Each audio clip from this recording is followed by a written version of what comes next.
So here we have a pre-owned 2017 BMW Alpina B7 X-Drive. This one comes in ruby black metallic, and then we have black Napa leather interior. Sorry about the wind. For the powertrain, we get a 4.4 liter twin turbocharged V8 engine that's mated to an 8-speed automatic transmission. Now, as we come around to the front end here, we do get our LED headlamps along with LED daytime running lights and just a beautiful front fascia here. I went ahead and popped the hood so we can take a look at the engine, because that's one of the coolest things about this, is getting that tuned 4.4 twin turbo V8. It's nasty, it really is.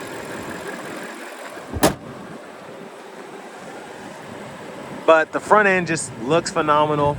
This is probably my favorite BMW front end of all time. Again, with the LED headlamps, daytime running lights, fog lights, and the grille is just the right size here.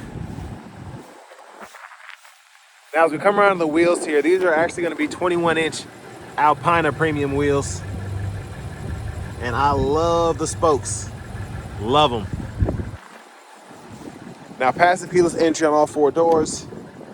To the door panel here. Power door locks, power windows, power mirrors. We even have the rear sunshade there. We have blind spot monitors, massage function, memory seats. And then we have I think it's a 3,000 and some change Bowers & Wilkins sound system, which is phenomenal. And then we have the boot release there. We can open and shut from up here.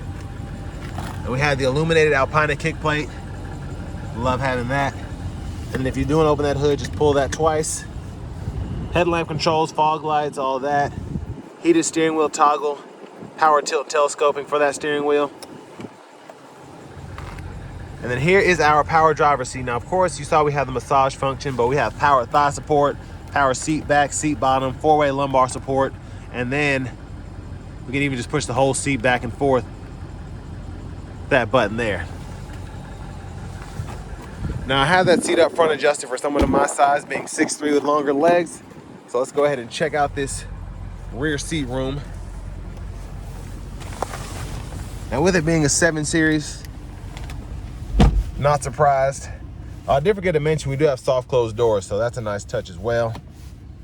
Look, ashtray here. I can control my blinds here. And then your media system right in here. So half the stuff I have no idea what it does, but you do have this nice little tablet here in the middle. And then you can take that out if you want to and use it for I don't know what, but I don't even want to fool with it. Too nice. But again, you have that screen either side. And then down here we have the dual zone climate controls for the back, 3-stage heated outboard seats. You even have inputs for your headphones, 2 USB-A ports that, well, USB-A input, an AV input, and then an HDMI input. So you can legit run your whole rig back here if you want to. And then I believe that's 2 12 volts, and one of them is a cigarette lighter, I think. It's crazy. And there's a view of the front end from back here. And then we do have the LED sky roof, which I think is another pretty expensive option. And then we do have our vanity mirrors for the back. Just everything seems to be in good working shape for this to have, I think, 48,000 miles on it. Just very impressed. And I guess this is how you would operate the, I'm assuming this is how you operate the system here. So pretty neat, the remote here. Might be the tablet. Now that's something you'll have to test out when you buy one of these. There's just so much to go over. There's so much in here. I love the bottle holders there. And again, that, pull that up, you can make it a middle seat. And then your top tethers are back there. Just a very, very nice car. And I think the child locks are on here. So I'm gonna open this from the outside. And I think that's just a giant light. I'm assuming that's what that is. If you want to have that additional light, you can have that. Very neat.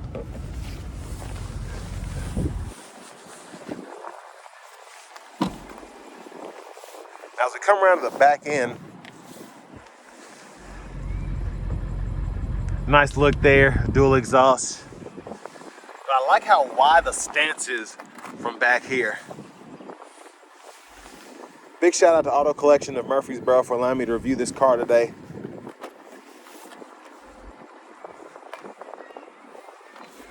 So of course the trunk space is of course decent, but not as good as it could be, just because you're sacrificing all of that space back here for the space you get up front. And it's still a pretty big car. But I love having that additional seating space where you really can just relax. Fuel cap is there, 93 octane. Pretty much required to get full-on performance from this.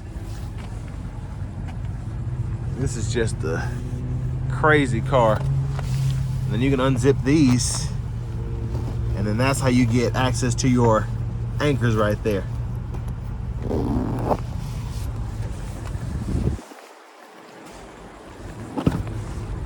There's a soft close working. Front passenger seat here, pretty much same adjustability as that driver's side. Lockable glove compartment here, owner's manuals.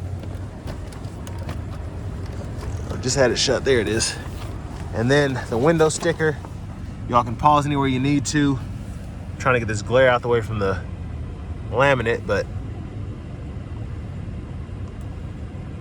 this originally stickered for $152, $145. It's wild.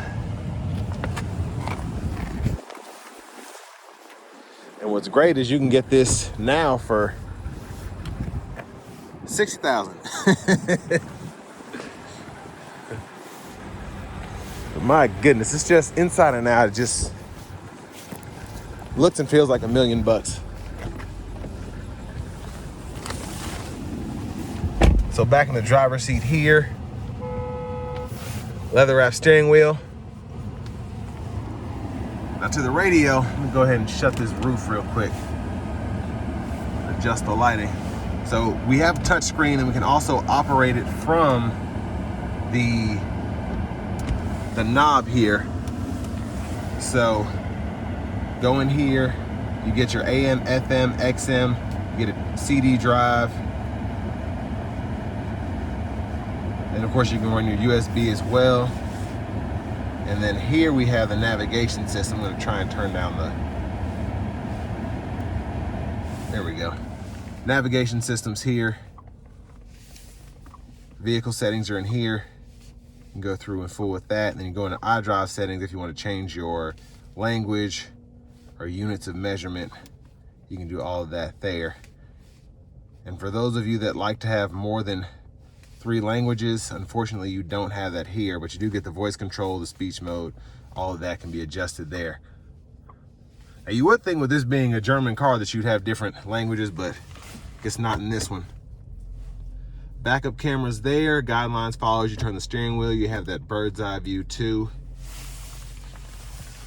And then down here, I'm just gonna cut this back on for a second. We have the dual zone automatic climate controls for the front here. And like I always say about the BMWs, I love being able to just get nitty gritty with how each system operates. So I can have the AC in defrost mode on the left side at a certain temperature, a certain fan speed, then I can have something totally different going on this right side here. And then 3-stage heated cool front seats for the driver, front passenger. And your drive is there, hazards are here. The USB-A bottle holders, this one has an ashtray I think. And then you can just close all that up if you want to, or halfway. So pretty neat, I like how it works. Now over here we have the drive mode, so Sport, Comfort, Eco Pro, and then that adaptive mode as well. Parking sensors, front cameras right there, and then we can raise or lower the suspension there. electronic parking brake, pull up to engage, hit the brake, press down and disengage, automatic brake hold, and then again, all the controls to work the screen if you don't want to use a touch screen. For the shifter, pull this, pull down for drive, and then you can come over here to manually shift, and then hold up for neutral, pull all the way up for reverse, press P for park when you're holding on that button there.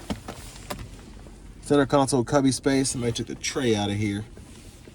But cigarette lighters there, USB-A port.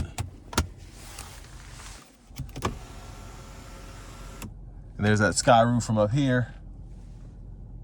Love having that. And you can actually open or shut that back screen from up here. So if you want to do that, you can. Let's check out this vanity mirror. It's pretty nice. Take one more look at that back seat. I'd love to have one of these. These are just so neat. Now for the cruise control, you can activate that there, set the speed, resume, cancel. And then mode here, you can go through your audio sources, volume up or down. And then you do have a heads up display. And one thing I like about having the scroll bar here is you can actually go through here, use that scroll bar to go through your stations there, depending on what source you're in. And then even if you have access to the music collection or whatever, you can do that. And then your Bluetooth buttons here. Over here we have our auto high beams we can toggle. We can toggle the high beams, turn them off there, blinkers. And then you can decide what's being shown at the bottom of the gauge cluster by hitting this button here. And we do have automatic wipers, so one time off, low, high, and then your auto. Just hit that button there. You can adjust the frequency there, or the sensitivity, excuse me, there. I mean, for the most part, just a very neat car, very nice. Push button start, the key fobs here. And now for my favorite part, let's go ahead and take this 2017 BMW Alpina B7 out on the road for a test drive. Now, starting the test drive in this Alpina B7, I have it in comfort mode now, and it really is comfortable. It's pretty quiet in here. I have the massage seat going. This just feels very luxurious. And honestly, BMWs kind of depreciate because they're so expensive to fix and the reliability is not always the best. At least that's what they have a record for. But these newer ones, especially with these 4.4 V8s, the 3 liters, the inline sixes, the newer engines, those are actually a lot of the times more reliable than some of the other vehicles that you'd expect to be better on the road. So this one in particular, for the power you get alone, I'd be like, all right, I'll go ahead and get an extended warranty or something, just in case I'm worried about an engine failure. But I mean, everything in here is still in pristine condition. The ride quality is still phenomenal. We're gonna test out the acceleration here in a bit, but I feel like a CEO driving one of these, and then if I wanted somebody else to chauffeur me around, I feel like a CEO in the back as well. Just a very, very nice car. Now, one thing I wasn't sure, but now I am sure, there are buttons. They're not like paddle shifters, but they're like little buttons behind the steering wheel, and that's how you can manually shift if you want to do that. It's so weird. It's almost like the steering wheel controls that are on the back of the steering wheel that you'd expect in a typical Chevy or Ford or something like that you toggle there. This is where they allow you to electronically shift the vehicle here.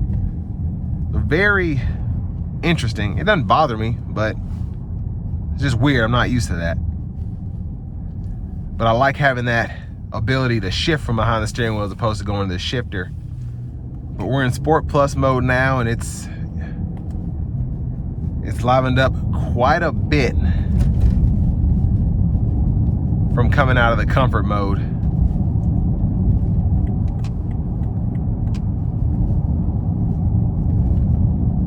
But I'm pretty excited to give this thing some throttle getting on the interstate here.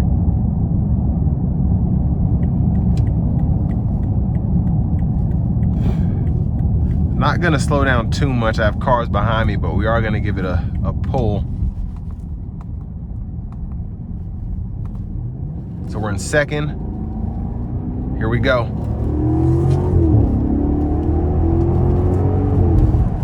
gosh. The pull there is incredible, my goodness.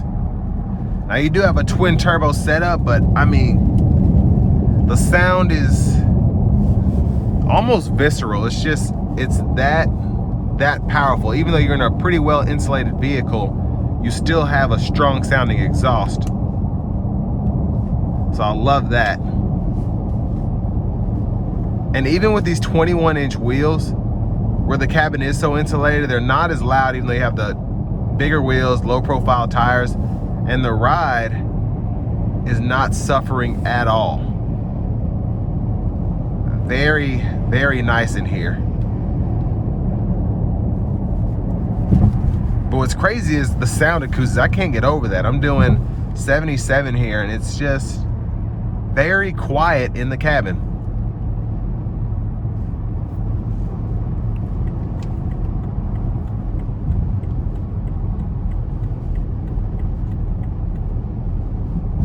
Yeah, that ride was very relaxing while also being very fun, and that's kind of what you get with the BMW, particularly a 7 Series that's equipped like this one is. That was quite enjoyable. Now here in the Eco Pro mode, I still have quite a bit of power at my fingertips. You're not getting the full-on output that you'd get in the Sport Plus mode, but it still keeps up with traffic relatively well, and it kind of helps you get that, I think, 18 miles per gallon city, 24 highway that you can get driving one of these. But me personally, I'd never get close to that because I'd keep my foot in this thing. It's just so much fun to drive, so quick. But I mean, it floats down the road like a typical 7 Series. So if you want something that has a bit more of a stiffer ride, you probably want to go with an M or something like that in a smaller BMW. But this is perfect for me because I feel like I'd want to drive about 30% of the time with a luxurious ride, and the other 70% I just want to have that powertrain, that 4.4 twin turbo V8, manually shifting that 8-speed. I just love that you get the best of both worlds with this car. Now with this car being an Alpine, I do think you get, from the looks especially, the performance, but also just how this looks on the outside, it does look like your not so typical BMW. And I think it's great because this has pretty average miles for the year, 48,177 as of now. And for it to be a $152,000 car that you can get for under $60,000, I think it's just a cool way to get in something like this. Still feels modern, still looks modern. It still looks and feels like a 150 grand car to me. And that's kind of what I'd be in the market for if I was into something like this that was this expensive, because I don't want to necessarily spend 6 figures on a car, but something that was 6 figures. This almost reminds me, like, if you wanted to get a Bentley right now, let's say like a Flying Spur that was a 2011, 2012. Those cars were what, 250, depending on how you had one spec'd out, 200. And you could get one for 60, 70 grand with some miles on it. As long as you're able to fix it, or just get one that was meticulously maintained and continue doing that, I think you get a pretty good deal in a luxury vehicle that's also fun to drive. So with all that being said, this will bring me to the end of my review of this 2017 Alpina B7.